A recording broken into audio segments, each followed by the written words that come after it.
Machiavelli in this Illuminati, all through your body. The blows like a 12-gauge shot. Feel me? And God said He should send His one begotten Son to lead the wild into the ways. Follow me.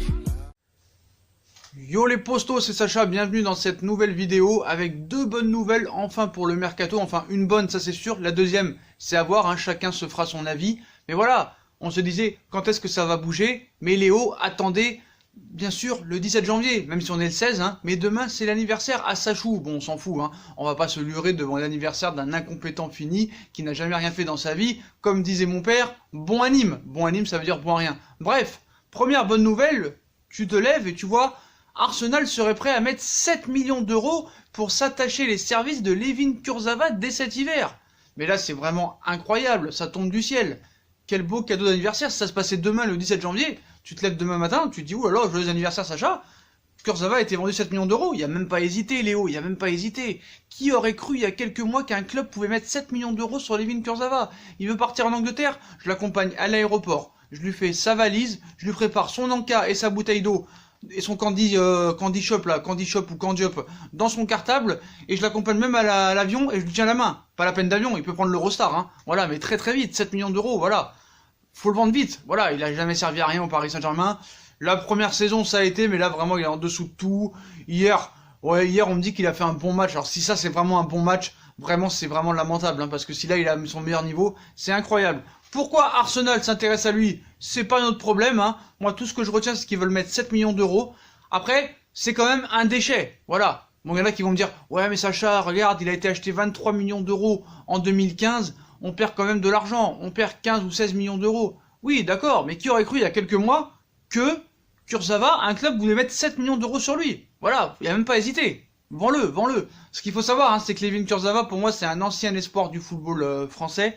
Et moi je me rappelle, hein, il a été découvert en 2013 à l'AS Monaco, et je me rappelle du match qui l'a révélé, c'était au Vélodrome en 2013 contre l'Olympique de Marseille où Monaco gagne 2-1, où il avait été extraordinaire. Il fait d'ailleurs une saison 2013-2014 et 2014-2015 avec l'AS Monaco exceptionnelle. Je me rappelle de ce match à Arsenal où il gagne 3-1. Cette saison-là, ils sont éliminés par la Juve en quart de finale de Ligue des Champions, je crois. En 2015, hein, pas en 2017, parce qu'en 2017, c'était contre la Juve que Monaco se fait éliminer en demi-finale. Mais en quart de finale, je me rappelle, 0-0 à l'aller, 1-0 au retour, je me rappelle. Sur un penalty, voilà, dommage. Monaco avait bien joué. Il avait fait 2 saisons extraordinaires. Paris le recrute, hein, on se rappelle, c'était Laurent Blanc qui avait été le chercher. Je me rappelle bien parce que Paris était sur l'arrière droit ou l'arrière gauche, pardon, l'arrière gauche du Real Madrid, Contrao qui était à l'époque voilà, fini, donc on a préféré parier sur la jeunesse en misant sur Layvin Kurzawa. Première saison assez acceptable, mais après voilà, dès que Laurent Blanc est parti, le mec terminé, il a été en dessous de tout, et j'ai arrêté de le respecter le jour de la remontada contre le FC Barcelone où il avait fait un match lamentable, et depuis ce match-là, hein, ça a été la Chicha Football Club avec Serge Aurier, Adrien Rabiot, Nkunku, Areola, et j'en passe, hein, des Ben Arfa et tout ça. Voilà, moi il m'a jamais impressionné ce joueur. Juste ce match contre Monaco, mais contre Monaco-Marseille, je me rappelle en 2013, mais c'est tout. À Paris, il n'a jamais rien fait. Il n'a jamais été extraordinaire. Moi j'y croyais beaucoup en ce joueur, mais malheureusement, ça n'a pas marché. Alors, est-ce la faute de lui-même? Bah oui. Le joueur, c'est le premier fautif, voilà. Il n'a pas su se donner les moyens peut-être de réussir. Moi je vois ce joueur, je l'ai jamais vu réussir un centre. Je l'ai jamais vu faire une attaque offensive. Il est lent, il est nul. Il est bidon, il se fait éliminer comme un requin qui boufferait un poisson-chat.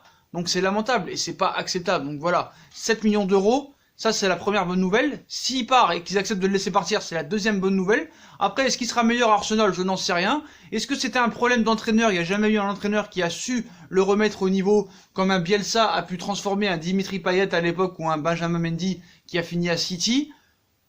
Peut-être en deuxième fautif, c'est les entraîneurs. Emery, Tourelle, je n'en sais rien. Mais voilà, en tout cas, il n'a plus rien à faire au Paris Saint-Germain. La bonne nouvelle, c'est que tu fais rentrer des liquidités. 7 millions d'euros, quand même, c'est pas rien pour un joueur qui est en fin de contrat à 6 mois de la fin. J'espère que ça se fera. Et puis, autre bonne nouvelle, c'est que si Kurzawa s'en va, il y aura un remplaçant. Il y aura un remplaçant que j'espère sera meilleur que lui. Tu me diras, ce sera pas dur. Parce que si tu arrives à trouver pire que Kurzawa, c'est que là, vraiment, t'es un club de poissards. Donc voilà, alors est-ce que ce sera Desiglio?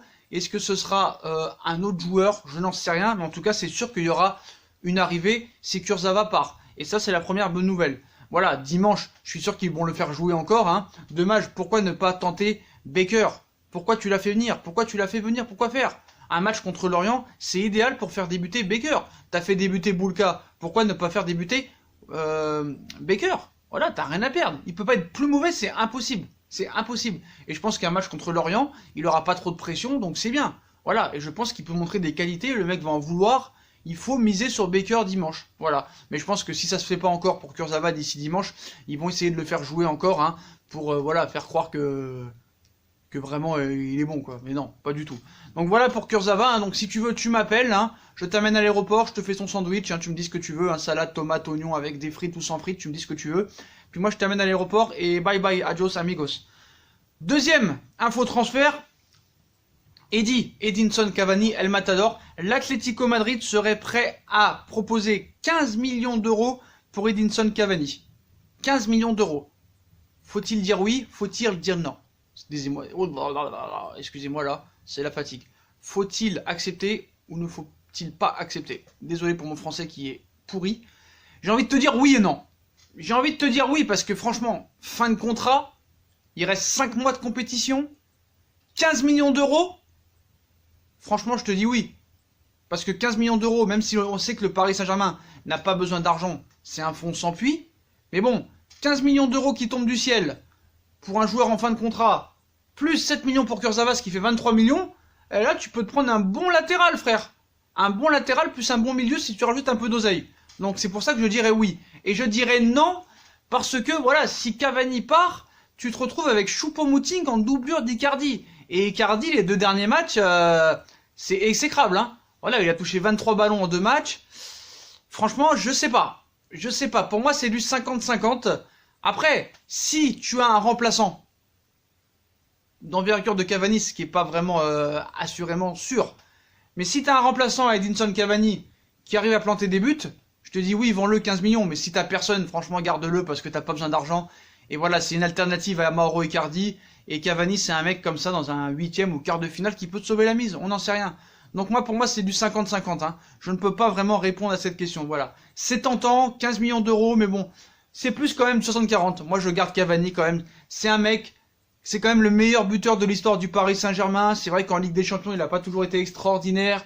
Il est souvent maladroit devant le but, mais c'est quand même El Matador. 198 buts avec le Paris Saint-Germain. Il mérite quand même, voilà, j'ai pas envie de faire d'état d'âme, mais il mérite quand même une belle sortie et pas une sortie comme ça au mercato d'hiver, quoi. Voilà. Après, je sais pas ce qu'ils vont faire. Je sais que Paris propose 30 millions d'euros. Après, ce qui me fait rire, c'est Tourelle. C'est Tourelle qui te dit, ah, moi, je veux qu'on garde Eddy. On a plus de chances de gagner avec Eddy que sans Eddy. D'accord? Moi, je veux bien. Mais vu comment tu le traites depuis que t'es arrivé au Paris Saint-Germain, Tourelle, Eddy, il a plus confiance. Voilà. Depuis que t'es arrivé, il enchaîne les blessures, il enchaîne les contre-performances, il a perdu la confiance. Et c'est toi qui lui as fait perdre cette confiance. Voilà. Donc c'est normal que le gars, Atlético Madrid, qui joue les 3 premières places en Liga, qui joue la Ligue des Champions, qui lui propose un poste de titulaire, qui lui fait confiance, ça fait des années que le club le veuille, tu peux comprendre que Edinson Cavani a des envies de départ et a envie de forcer son départ. Sauf que lui, hein, il ira pas au clash, s'il doit rester, il restera, et il partira dans 6 mois. Ça, c'est pas un problème pour lui, hein. Il a un salaire exorbitant avec le Paris Saint-Germain, il touche 14 millions d'euros net par an, donc voilà, lui s'il reste, ça lui posera pas problème. Sauf que Paris doit bien prendre sa décision. 15 millions, d'accord, mais il faut un attaquant de doublure. Parce que tu peux pas rester avec Choupo-Moting. Voilà, c'est comme Kurzawa, s'il part, tu dois le remplacer. Donc pour moi, à 60% je le garde et à 40% je le laisse partir, voilà. Mais je pense qu'il faut le garder, parce que je pense qu'au mercato d'hiver, tu n'auras pas le temps de te retourner et trouver un attaquant au moins qui est 70 à 80% au moins aussi bon que Cavani, ça paraît compliqué. Voilà les postos, voilà pour les nouvelles infos d'aujourd'hui. Les Gunners d'Arsenal sont prêts à mettre 7 millions d'euros sur Layvin Kurzawa pour l'avoir dès cet hiver, et l'Atlético Madrid est prêt à proposer 15 millions d'euros pour Edinson Cavani. Donc qu'est-ce qui va se passer ? En tout cas, j'espère vraiment que le transfert de Kurzawa va se faire. Réellement, je le souhaite. C'est un souhait pour demain, pour mon anniversaire. Donc demain, c'est mon anniversaire, les postos, voilà. Je voulais le dire comme ça, hein. 29 ans demain, on fera une petite vidéo spéciale. Hein. Peut-être je le ferai très avec vous, hein, vu que je suis seul au monde. Je suis seul au monde, donc voilà. Mais si Kurzawa serait vendu demain, ce serait vraiment un beau cadeau d'anniversaire, hein. Vraiment. Donc voilà les postos. Bah, dites-moi en commentaire ce que vous pensez de l'offre d'Arsenal pour Kurzawa et l'offre de l'Atlético Madrid pour Edinson Cavani. Faut-il laisser partir Edinson Cavani pour 15 millions d'euros ou le garder encore les 5 mois parce que Paris n'a pas de doublure, voilà. Puis comme d'habitude, hein, si on a kiffé la vidéo, on like, on partage, on s'abonne. Dites-moi en commentaire, hein, on active la petite cloche pour une notification. On me suit sur mes différents réseaux sociaux, hein, Instagram, Facebook, Snapchat, Twitter, ainsi que sur Utip, hein, si vous voulez aider à faire évoluer la chaîne en regardant les pubs gratuitement ou en faisant un petit don. Voilà les postos, je vous souhaite à tous une très bonne vidéo et à très vite pour une nouvelle vidéo Mercato les postos. Tchuss.